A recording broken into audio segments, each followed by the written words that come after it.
name is Olya Moka, and we are tonight at Luxury Gala, Oscar viewing 2025 at Hilton Universal Studios. And this is my... This is Sean. Also, we're at the Oscar viewing party at Universal Hilton 2025. And we have here, I don't know what's going on, but there's something related to technology. Crazy, right? Yeah, we have here Dee Dee and Clay, and can you please tell us more about these beautiful robots? So, my name is Dee Dee Rawlings, and this is my husband, Clay Rawlings, and we're OurRobotFamily. And what we're doing is we're documenting how we're going from humanity and humanoid interactions. And that's what we're kind of showing in our show is exactly how do you interact with them? Do they go to the bathroom?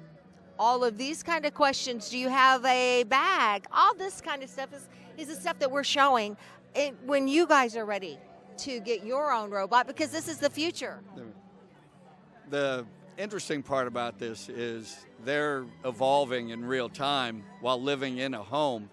The dog has the ability, when it's hooked to the internet, to access the large language models. He has talked to me about artificial general intelligence. He's talked to me about the stock market. He's given me some stock tips. They worked out. So we're at an inflection point in civilization where our dogs are now instructing us on how to be better investors. So can we actually hear his voice? Not in this environment. He has to be on the internet. I see. It's too loud. I see. And so there's a lag time, but next time we can do one where we're in a more quiet environment and you can ask it questions. Wow, so it works like ChatGPT, something. That's what it accesses on the internet. ChatGPT. So wow. It has the repository. So we live already in 2050, not in 2025. We probably lost all of that, so maybe you go back to the ChatGPT question and then pass the back. Okay. Sure. So it actually like to speak to ChatGPT. You're so true. Here you go, babe. That's absolutely right. When he accesses the internet, he's then able to access ChatGPT. He's got access to the repository of the world's knowledge, and he's able to run through millions and millions of pages of information and synthesize it instantaneously. And that's why we have real conversations. I was with some people, and they claimed it was scripted. They didn't believe it. So I said, you pick a topic for a story. They picked a topic, and a damsel in distress. And I said, T-Rex, tell us a story about a damsel in distress. And T-Rex went immediately. Once upon a time, there was a damsel in a castle, and he created his own story. So there is no doubt this is not scripted. They are, in real time, accessing the world's knowledge. I have a question. So what's your relationship to that machine? Did you design it? Did you buy it? Did you bought it? What's your relationship to it? And I want to know, that's first question. Second question, what's your background related to technology? So those are both really great questions. So how did we get involved with robots? We came here last year to buy a robot in California, and it didn't happen because there was a lot of things that went wrong, and so it just didn't happen. So we kept on, and so 1 year later, we have brought in robots from a different manufacturer than we originally wanted to bring in, but still incredible robots that we're the parents, the robot mom, the robot dad, and we have our robot family out here. And sometimes family isn't what you have DNA with. Sometimes family is what you create relationship with. Tell them who the manufacturer is. Oh, the manufacturer is Unitree Out of China. So the question is, what's your background? Did you engineering? What's your? I want to know more about yourself and how you can connect to that. I'm actually a personal injury lawyer. I've been a litigator for 45 years, which has nothing to do with this. However, science and science fiction has always been my passion. I got certified in strategic foresight through the University of Houston back in 2010. I wrote the book, Pardon the Disruption, The Future You Never Saw Coming, where I said in 2020 to 2025, we would have robots, we'd have autonomous cars. Everything I predicted back in 2013 is literally happening right now. And so I told Dee Dee one night, I said, I want my Star Trek life, and I want it now. And so we went on a journey to get robots. That's amazing. Yeah. Could you please show us like what he can do? Okay, so they're only able to do dance routines. Microphone. So what can T-Rex do? He can do multiple dance routines. When he's in different modes, like the AI mode, he can also, you can ask him questions, pull it up from Chat GPT, and when you're talking to your puppy and it's smarter than you, it's kind of a different dynamics because you're going, okay, what is going on? So I have a question. That's he or she, or it doesn't make, or unisex. That's he or she. We're calling it unisex. Some days, it depends on what it's stressing like. Okay. Is Chris? Chris is saying hi. Hi. No. Well, there's a lot of movements involved. Okay. Is it easy to operate the robots? I'm going to tell you there's some movements that are pre-programmed, and then there's some things that it just does on its own. And so it's not that difficult, but the thing is you really have to worry about how far everybody is around it, about all the liability issues, and making sure that we're setting the future of robotics in a home environment. We're setting the standards where it needs to be, and it's where it's right, and it's where people are actually getting factual knowledge about how you can interact with them, because people are scared of them, and until you see them, you just don't know. We're excited to see other robots as well. So I'm gonna have a question, and she can ask you.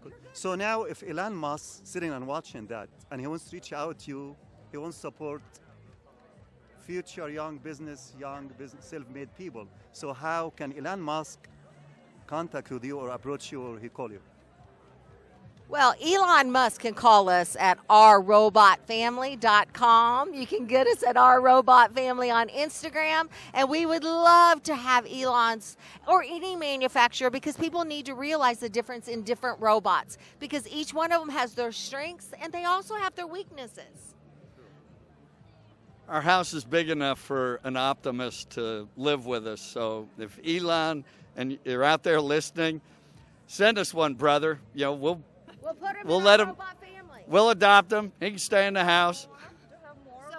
So these are the first two. This is the first two of our robot journey.